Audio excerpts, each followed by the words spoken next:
नमस्ते, मी महेश केशव शिंदे, प्रभाग क्रमांक 8 मधून मी उमेदवारी अर्ज भरला आहे भारतीय जनता पार्टीच्या वतीने कमळ या चिन्हावर। मी अनेक वर्ष सामाजिक चळवळीमध्ये काम केलेलं आहे। मुळामध्ये मी एक सामाजिक कार्यकर्ता म्हणून माझी एक अकलूजच्या परिसरामध्ये माळशिरस तालुक्यामध्ये ओळख आहे आणि मी अनेक सामाजिक क्षेत्रामध्ये उदाहरणार्थ रक्तदान शिबिर असू दे, आरोग्य सेवा असू दे, कोणत्या रस्त्याची कामं असू दे, गटरीची कामं असू दे, ड्रेनेजचं काम असू दे, श्रावणबाळ ज्या आमच्या वयस्कर महिला आहेत, वयोवृद्ध महिला आहेत, त्यांच्यासाठी मी श्रावणबाळची कामं करून दिलेली आहेत। संजय गांधी निराधार योजनेची कामं करून दिलेली आहेत विधवा महिलांसाठी। आणि सावित्रीमाई फुले बाल संगोपन योजना, म्हणजे ज्या मुलांना आई वडील नाहीत किंवा ते अनाथ आहेत अशा लोकांना बाल संगोपन योजनेतून पेन्शन चालू करून दिलेली आहे। तसेच भटक्यामुक्त जाती जमातीमधील तसेच इतर सर्वच समाज बांधवांना मी रेशन कार्ड काढून त्यांना चालू करून दिलेलं आहे। आणि असे विविध सामाजिक उपक्रमाच्या आधारे मी आज निवडणुकीमध्ये उभा आहे। सध्या प्रभागामध्ये भरपूर अडचणी आहेत। तुम्ही बघितलं तर रस्त्याची परिस्थिती बघताय, तुम्ही आता सध्या गटरीची परिस्थिती बघताय, लोकांना लाईटीचे डांब बऱ्याच ठिकाणी अजून पोचलेले नाही आहेत, याच गोष्टी आहेत। आणि माणसांना काय लागते, एकतर पाणी, नंतर गटार, रस्ते, विद्युत, ह्याच गोष्टी मूलभूत गरजा महत्वाच्या आहेत माणसांच्या।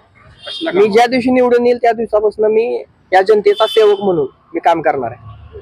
मी जर माझ्या कामाच्या जोरावर मी कुणाला म्हणजे असं मला तर वाटत नाही की बाबा माझ्या समोर कुठलं बलडी ताकद असेल। मी कामाच्या जोरावर 100% निवडून येईल अशी मला या अपेक्षा आहे। होम प्रचार करताना पहिली गोष्ट मला नागरिकांनी काही महिला मला म्हणाल्या माझा भाव आला, काही महिलांनी माझी वयस्कर आजींनी वगैरे मला आशीर्वाद दिला, आरती केली। आणि काही लोकांनी मला तक्रारी त्यांच्या सांगितल्या। आता काय नुकताच आम्ही इकडे फिरत होतो, घंटा गाडी येत नाही कचऱ्याचं व्यवस्थापन व्यवस्थित नाहीये, विद्युत बल्ब आता या ठिकाणी तुम्हाला दिसते बघा, ही सन्मती हॉस्पिटल आहे, तिथनं आपल्या नवीन स्टँड पर्यंत बल्ब नव्हते। आमचे मार्गदर्शक अजित गांधी साहेबांनी आम्हाला ते सांगितले बाबा लाईटीचे बल्ब नाहीत, लगेच दुसऱ्या दिवशी मी लाईटीचे बल्ब इथून ते तिथपर्यंत लावून घेतले। मला जसं तक्रार येतात मी तसं काम करतो। पण कसला विकास आहे, मग विकास झाला पाहिजे प्रत्येक गल्लीमध्ये, बोळामध्ये रस्ते झाले पाहिजे होते, गटारी झाले पाहिजे होते, लाईटीचे खांब आले पाहिजे होते, हेच विषय आहे।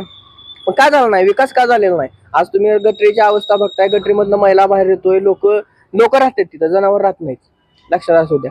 मग तुम्हाला आजपर्यंत तुम्ही लोकांना नीट रस्ते देऊ शकले नाही। आता तुम्हीच म्हणताय ना किंवा 25 वर्ष आमची सत्ता आहे, आम्ही 25 वर्षाचं विजन करून आम्ही हे करतोय। तुम्हीच आतापर्यंत खासदार आहे, आमदार आहे, तुमच्याच घरात सगळे मंत्री, जिल्हा परिषद, पंचायत समिती, सरपंच तुम्ही, मग आतापर्यंत विकास का झालेला नाही।